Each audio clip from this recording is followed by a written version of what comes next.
Of mass क्या होता है और हम इसे क्यों कैलकुलेट करते हैं। रिजिड बॉडी के मोशन के लिए हम सेंटर ऑफ मास डिसाइड करते हैं, निकालने की कोशिश करते हैं कि क्या होता है। और ये डिफरेंट डिफरेंट ऑब्जेक्ट के लिए, ऑब्जेक्ट कहने का मतलब सिस्टम ऑफ पार्टिकल्स है। यहाँ पे अगर हम जब कहीं इस चैप्टर में ऑब्जेक्ट कहें, इसका मतलब है सिस्टम ऑफ पार्टिकल्स है, क्योंकि ऑब्जेक्ट भी एक सिस्टम ऑफ पार्टिकल्स ही है।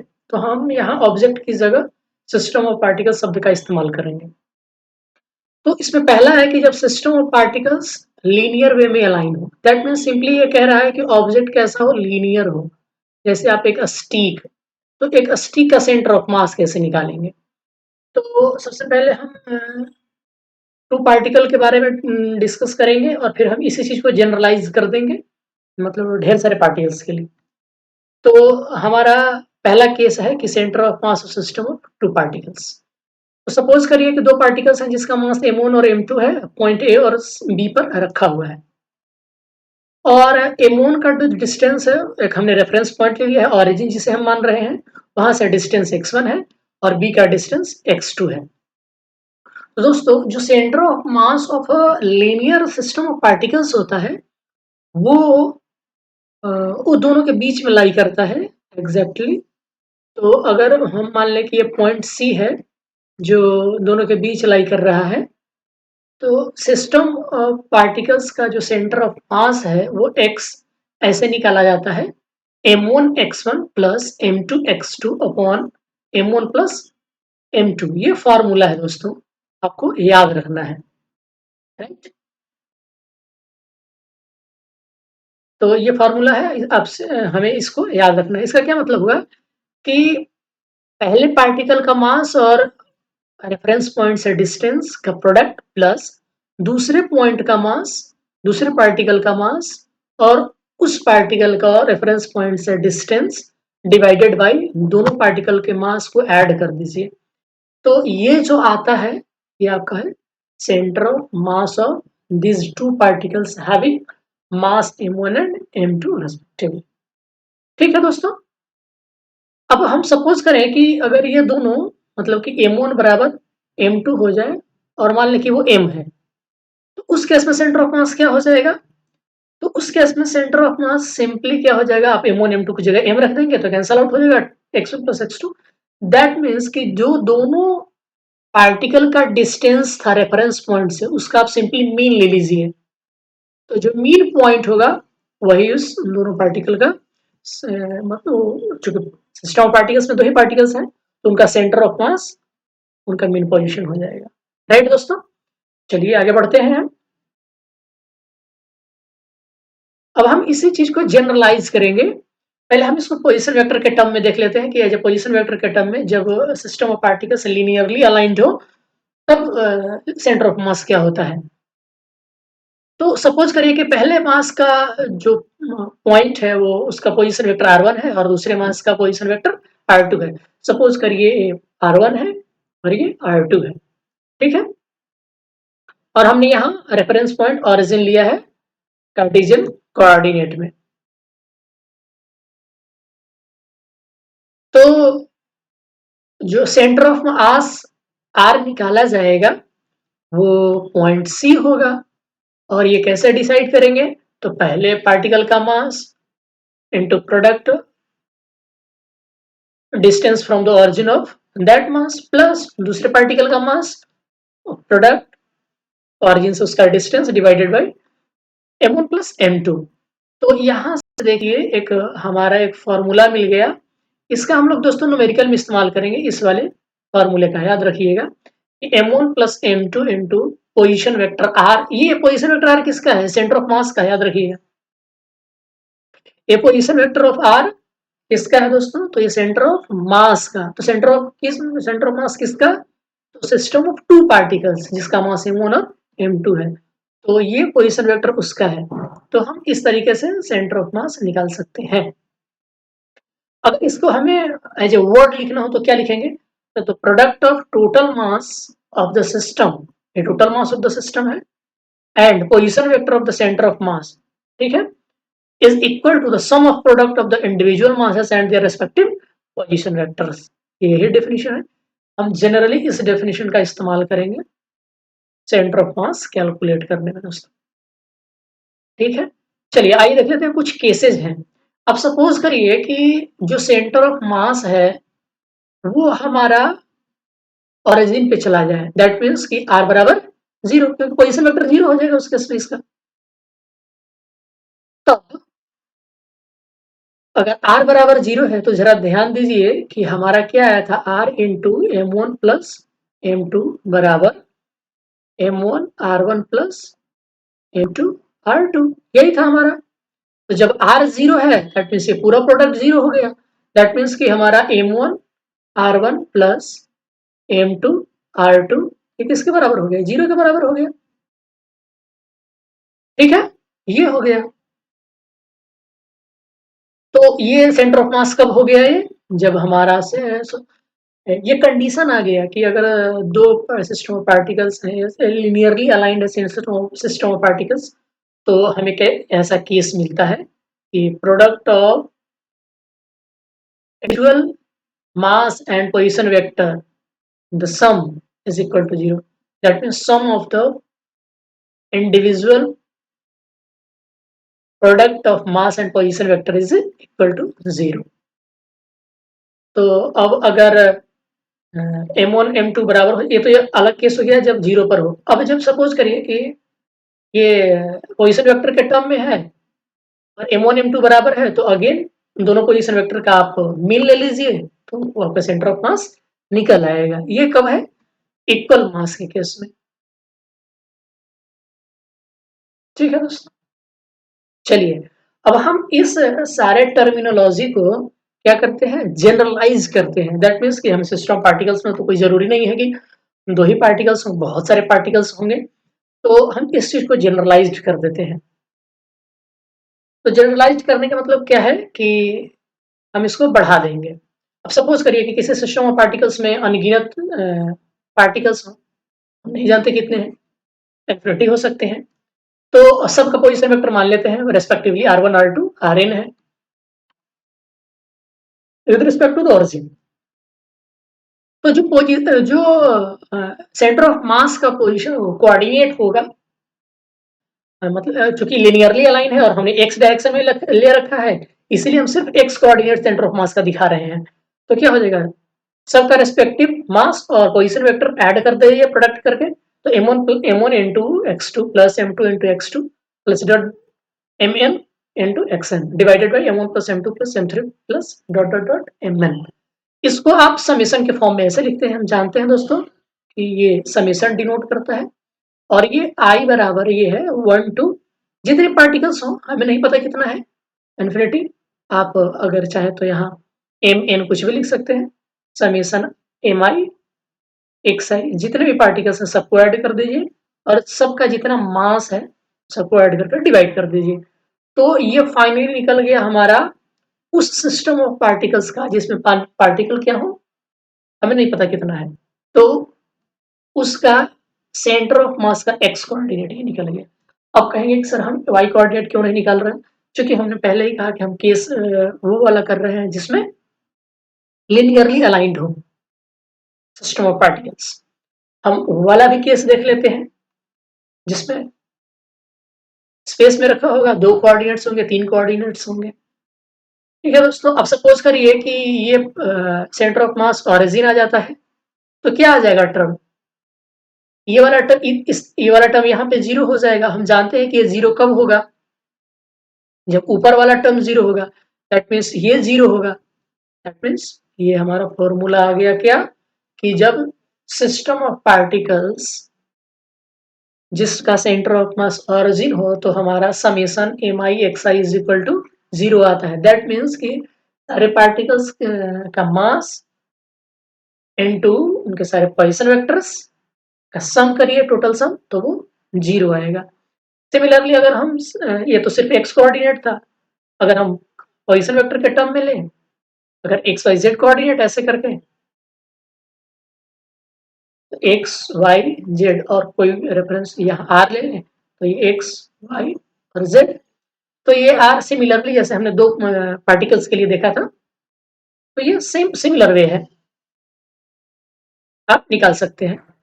हर पार्टिकल का position vector divided into product of mass, respective mass divided by sum of masses. तो ये यहाँ से आ जाता है आपका centre of mass of system of particles which are linearly aligned. Generally एक स्टिक है, तो एक स्टिक का आपको निकालना हो सेंटर ऑफ मास, तो इसमें अनगिनत है। आप इस वाले फॉर्मूले से निकाल सकते हैं। एक रेफरेंस पॉइंट ले लीजिए, पोजीशन वेक्टर, यहाँ का मास m1 m2 m2 mm, ये r1 ये rn। अब इसका सेंटर ऑफ मास निकालना हो तो ये आएगा आपका। राइट दोस्तों, तो यहाँ पर एक एग्जांपल दिया हुआ है, पार्टिकुलर एटम का सेंटर ऑफ मास निकाला हुआ है। आइए हम इसको देख लेते हैं थोड़ा जल्दी में भी, इतनी जल्दी नहीं, हमें समझना भी है। द डिस्टेंस, कहता है सवाल कि the distance between the centre of the carbon and oxygen atoms. दो एटम्स है दोस्तों, कार्बन का और ऑक्सीजन का, ठीक है। The distance between the center of the carbon and oxygen atoms in the carbon monoxide। तो ये कार्बन मोनोऑक्साइड एक मॉलिक्यूल है, हम जान, तो इसमें दो एटम्स होंगे, कार्बन और ऑक्सीजन। दोनों के बीच कुछ डिफरेंस डिस्टेंस होगा। गैस मॉलिक्यूल, डिस्टेंस दोनों के बीच दिया हुआ है। आर बराबर, हमारा काम आसान हो गया। आर बराबर दिया हुआ है 1.13 इंटू 10⁻³ m। अब देखिए दोस्तों, ये टू सिस्टम ऑफ पार्टिकल्स वाला है, ठीक है, दो ही पार्टिकल्स हैं, एक कार्बन का एक ऑक्सीजन का, दोनों के बीच का डिस्टेंस दिया हुआ है। तो हमने क्या देखा था कि x बराबर होता था m1 into x1 plus m2 into x2 divided by m1 plus m2। तो हम जानते हैं कार्बन का मास कितना होता है 12, ऑक्सीजन का मास कितना 16। ठीक है दोस्तों, तो अगर हम सपोज करिए, हम डिस्टेंस, दोनों के बीच का डिस्टेंस दिया हुआ है ये इतना, हम मान लेते हैं कि ये डिस्टेंस x है। आपने ट्रायंगल लॉ वेक्टर में पढ़ा होगा कि अगर ये डिस्टेंस पता हो आपको, ये डिस्टेंस हमें दिया हुआ है 1.13 इंटू 10⁻⁻10, और इसमें से किसी एक का मान लीजिए, तो ये वाला डिस्टेंस क्या होगा, हम जानते हैं इन दोनों का सम ये वेक्टर होता है। दैट मीन्स अगर हम इसको कुछ मान लेते हैं, सपोज करिए y मान लेते हैं, तो y बराबर क्या आ जाएगा, x प्लस 1., तो एक्चुअली यहाँ क्या है कि distance of the centre of mass from the oxygen atom. अब हम सपोज करिए कि इसको ऐसे ना लेकर के ऐसे लेते हैं, ऐसे और ये ऐसे।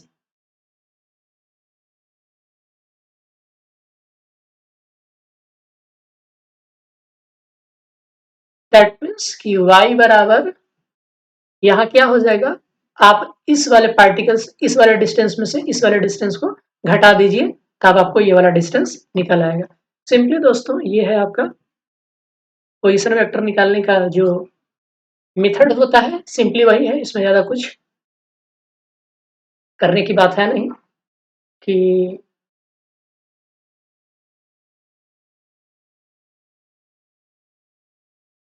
ये आपका है ए और ये आपका है बी, ये है आपका सी। तो हम लोग जानते हैं क्या कि बी प्लस सी बराबर, सॉरी बी प्लस ए बराबर सी होता है। तो यहाँ से हमें ये वाला किसी का एक का आप मान लीजिए, तो ए बराबर बी माइनस सी। तो आप निकाल सकते हैं, हमने इसको एक्स माना था, ये है 1.1, तो ये आपका निकल जाएगा, घटा लीजिए तो ये डिस्टेंस आ जाएगा। चलिए, तो हम यहाँ से निकाल रहे हैं, तो ये आ जाएगा आपका दोस्तों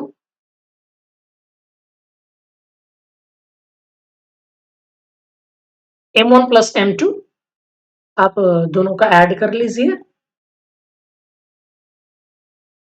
आप इस फॉर्मूले से आसानी से निकाल सकते हैं सेंटर ऑफ मास। m1 दोनों मास पता चल गया, आपका x1 x2 पता चला गया, ठीक है। और ठीक है दोस्तों, आप निकाल लीजिए यहाँ से, बहुत ही सिंपल सा फार्मूला है।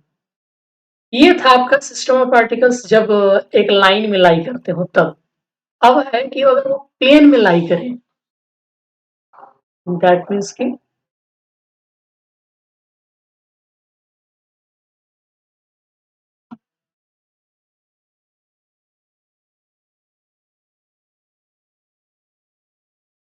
अगर वो प्लेन में लाई करते हो तब क्या होगा? दैट मीन्स कि कुछ ऐसा हो, प्लेन में लाई करे। जैसे कि टेबल पर मान लो एक कागज रखा हुआ है, तो उसके उसके केस में हम कैसे निकालेंगे? ठीक है ना? तो आइए फटाफट हम इसको भी देख लेते हैं। The centre of mass of system of 3 particles. और 3 पार्टिकल्स हैं जिसका पोजीशन वेक्टर दिया हुआ है x1 x2 y1 y2 x2 y2 और x3 y3। तब उनका सेंटर ऑफ मास का x कोऑर्डिनेट क्या होगा? तो m1 x1 plus m2 x2 plus m3 x3 upon m1 m2 m3। y coordinate क्या होगा? ये होगा। इसी तरीके से z कोऑर्डिनेट भी निकाल सकते हैं अगर ये स्पेस में होता तो। अगर मान लीजिए कि जो 3 सिस्टम ऑफ पार्टिकल्स उनके मास बराबर हैं, तो सिंपली आप तीनों के पोजीशन वेक्टर को ऐड करिए और 3 से डिवाइड कर दीजिए, तो x कोऑर्डिनेट निकल जाएगा सेंटर ऑफ मास का, और y कोऑर्डिनेट तीनों को ऐड करके 3 से डिवाइड कर दीजिए तो सेंटर ऑफ मास का y कोऑर्डिनेट निकल जाएगा। ठीक है? अब इसको वर्ड्स में हम कैसे लिखेंगे? तो कह रहा है कि the coordinates of the centre of mass of a system of 3 particles of equal masses are equal to the mean of their coordinates. ये मीन ऑफ देयर कोऑर्डिनेट्स ही है। अब इसको पोजीशन वेक्टर के टर्म में क्या लिखेंगे? सेम चीज है। नहीं, यहाँ एक r1 की जगह मेरा r1 क्या होता है? X Y Z. तो जब r1 लिखेंगे तो x1 y1 z1 ये आ जाएगा। उसी तरीके से अगर r2 है तो x2 y2 z2, अगर r3 है फिर सिस्टम ऑफ पार्टिकल्स है तो x3 y3 और z3 ये हो जाएगा। इन दोस्तों वो स्पेस के लिए, ठीक है ना? ये बात है। अब कह रहा है centre of mass of particle in system of particles के लिए, अगर इन सिस्टम ऑफ पार्टिकल्स हो किसी प्लेन में, ठीक है दोस्तों, तो कैसे निकाला जाएगा? तो इन सिस्टम ऑफ पार्टिकल्स हर का position vector x1 y1 z1 x2 y2 z2 x3 इस तरीके से। तो x कोऑर्डिनेट सेंटर ऑफ मास का क्या होगा? फार्मूला वही होगा, प्रत्येक पार्टिकल्स का मास और रेस्पेक्टिव पोजीशन वेक्टर मल्टीप्लाई करिए और सबको ऐसी तरीके से जोड़ दीजिए तो x कोऑर्डिनेट निकल जाएगा। Similarly y coordinate, similarly z coordinate of centre of मास निकल रहा है दोस्तों। ये बात है। ठीक है? तो बहुत ही सिंपल सा एक हम क्वेश्चन कर लेते हैं इस पे। हमारा सवाल ये है कि 3 पार्टिकल्स ऑफ मास इज 100 ग्राम, एक का है, एक 150 ग्राम है एंड तीसरा है 200 gram, are place at the vertices of equilateral triangle. तो हमने मान लिया है m1 m2 m3 तीन इक्विलैटरल ट्रायंगल है।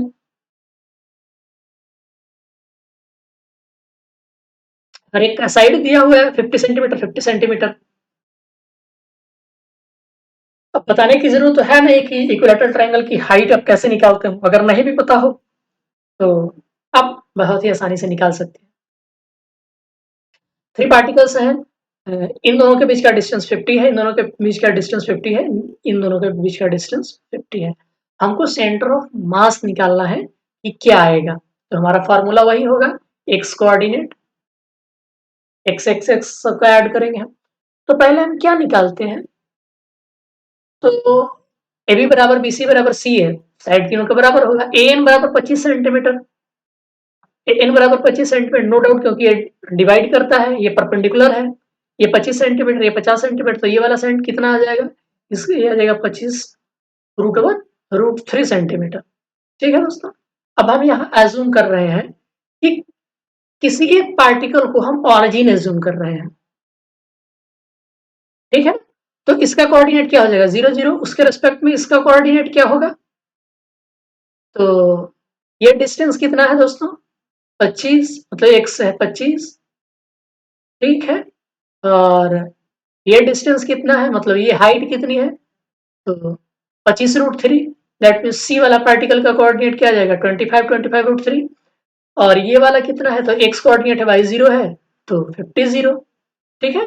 हमें तीनों पार्टिकल्स के कोऑर्डिनेट पता चले गए। तीनों का आपको मास दिया हुआ है। तो चलिए हम निकालते हैं एक्स कोऑर्डिनेट। तो m1 x1 plus m2 x2 plus m3 x3। तो x1 0 है, x2 50 है, x3 25 है। तो x कोऑर्डिनेट निकल आया 27.77 सेंटीमीटर और y कोऑर्डिनेट निकल आया आपका ये। तो सेंटर ऑफ मास RCM क्या आ गया दोस्तों? तो आपको एग्जाम में ऐसे लिखना होगा 2777, 1924 ये आ गया सेंटर ऑफ मास।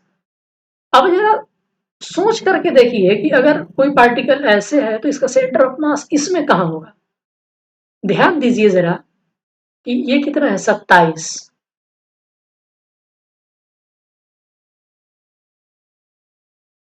ये आपका डिस्टेंस कितना है? ये 25 है और आपका 27 है, मतलब कि यहां कहीं आसपास। एक्स कोऑर्डिनेट, वाई कोऑर्डिनेट कितना है दोस्तों? Y coordinate 19.24, 19.24। देखिए ये पूरा कितना है? 25√3 है। तो मान लो कि यहाँ कहीं 20, यहाँ कहीं 30।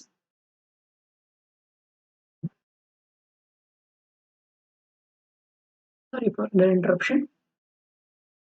तो देख लीजिए कि ये आएगा यहाँ पर अब कहीं 27 और ये यहीं आसपास कहीं आएगा 19। तो देखिए इसका जो सेंटर ऑफ मास होगा, हम तो सोच रहे थे कि सेंटर में होगा, बट इसका सेंटर ऑफ मास देखिए क्या। तो इस तरीके से मतलब इस जो ट्रायंगुलर शेप में, इक्विलेटरल ट्रायंगुलर शेप में तीनों वर्टिसेज पे जो मास है सेंटर्ड है, उसका सारा मास किस पॉइंट पर सेंटर होगा? इस पॉइंट पर सेंटर होगा, जिसका कोऑर्डिनेट है कितना है? 27 और 19। ठीक है ना? तो इस तरीके से आप सेंटर ऑफ मास निकालते हैं। अब अगली वीडियो में हम देखेंगे कि centre of mass of rigid body having continuous distribution of mass. पहले हम ये समझेंगे कि कंटिन्यूअस डिस्ट्रीब्यूशन ऑफ मास क्या होता है। ठीक है दोस्तों, एक इसमें वर्ड है, आप सर्च करके मतलब पढ़ करके आप कहीं से आप पहले से प्रिपेयर हो लीजिए कि कंटिन्यूअस डिस्ट्रीब्यूशन ऑफ मास क्या होता है। तब हम देखेंगे कि कंटिन्यूअस डिस्ट्रीब्यूशन ऑफ मास के केस में सेंटर ऑफ मास इस रिजिड बॉडी का कैसे निकाला जाता है। अगर आई होप कि आपको ये वीडियो अच्छा लगा होगा। अगर आप पसंद आया तो कृपया हमें अपना सुझाव जरूर दें। तब तक के लिए धन्यवाद दोस्तों।